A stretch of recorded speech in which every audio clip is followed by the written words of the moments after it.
How's it going, everybody? Welcome back to Screen Hype. Today we're doing a review on the most hyped movie of the year, Suicide Squad. And initially it was horrible. It was horrible. I hate to say, but it was not good at all. It was everything about the movie was just, I shouldn't say everything. There were a few good things about the movie that I enjoyed, but for the most part, the movie was just not good. I'm going to start off by saying I am going to be doing spoilers, so if you haven't seen it, go watch the movie first, but if you don't really care, then keep watching. First thing I want to talk about is the editing in this movie. The editing, the directing, the producing. It felt like a bad Pewdiepie video. It felt like Pewdiepie directed this because there was so much over-editing and dumb jokes that weren't funny.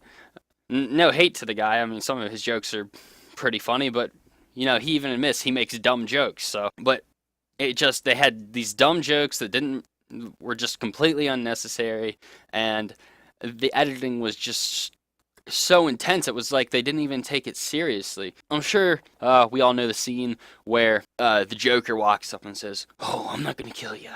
I'm just gonna hurt you. Really, really bad," right? So, I mean, we all know that scene from the ads, from the trailer. But in the movie, you know, you're watching it and you see it and it looks like terrifying, right? But in the movie, he comes in, he says it, it edits it like all jumpy, like flashes a bunch, says another line, edits it more, makes it all flashy again. It's just completely unnecessary. Like, it's like they were trying to make it less scary, I guess, less scary for the Joker. I mean, he's supposed to be terrifying. Basically, for Jared Leto, he got scammed. I mean, they hyped up his Joker so much, like, it was all the trailers and everything was based around his Joker saying, "Oh, it's so good."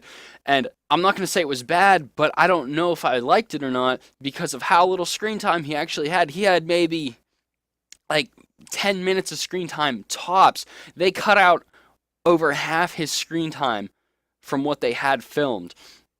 And I feel like they just kind of scammed Jared Leto, like all his work he put into that character.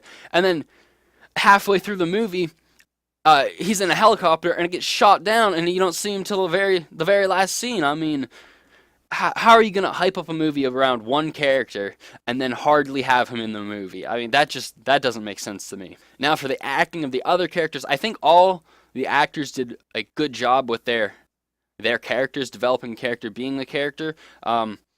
Will Smith, I think, was the wrong choice for Deadshot. Definitely the wrong choice. He's not, at least now in his older years of acting, I don't think he's suitable for like an action movie. That's just my opinion. And then all the characters as a whole, right? Not the characters, the actors as a whole. It felt like there was no synergy with the actors. Like, the characters, they worked together, but the actors themselves, like the actors like Will Smith, Jared Leto, and Margot Robbie, and like all the other characters as well, they all seemed like there was no synergy in the acting. It was just each actor was trying to play the lead role. I felt like they had too many lead roles.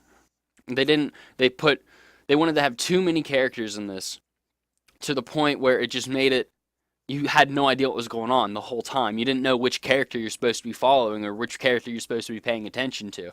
It's just all just up in your face the whole time. Like, they should have hyped up 3 characters. They should have done the Joker, Harley Quinn, and maybe Deadshot. I think Deadshot, yeah, I think those 3, if they would have hyped those 3 up instead of all the other ones they did as well, it would have been better. Also, I don't think, you know, that the actors, they didn't really work too well together. Now, that might be because Jared Leto sent everyone used condoms and threw a dead pig on their lunch table. That might be part of it, but I think they could have got a better cast for the movie. Now, what I'm going to say about Jared Leto's Joker, from what I saw, I think it was good.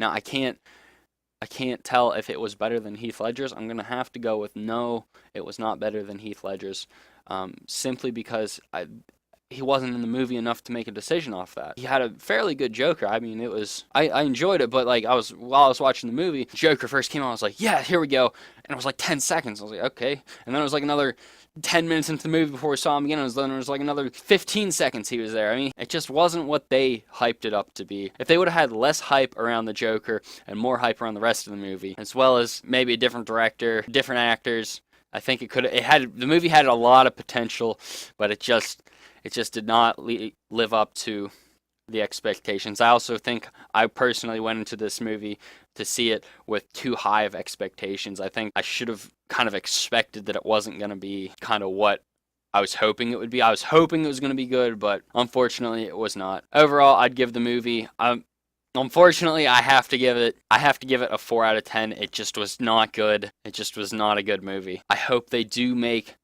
maybe a sequel. If they make a sequel, they need a new director. They need to rewrite the scripts to where it's based around less characters. They have less main characters. Keep the characters, but make some of them more supporting rather than lead roles. So that's all from me. If you liked the video, give me a thumbs up and subscribe.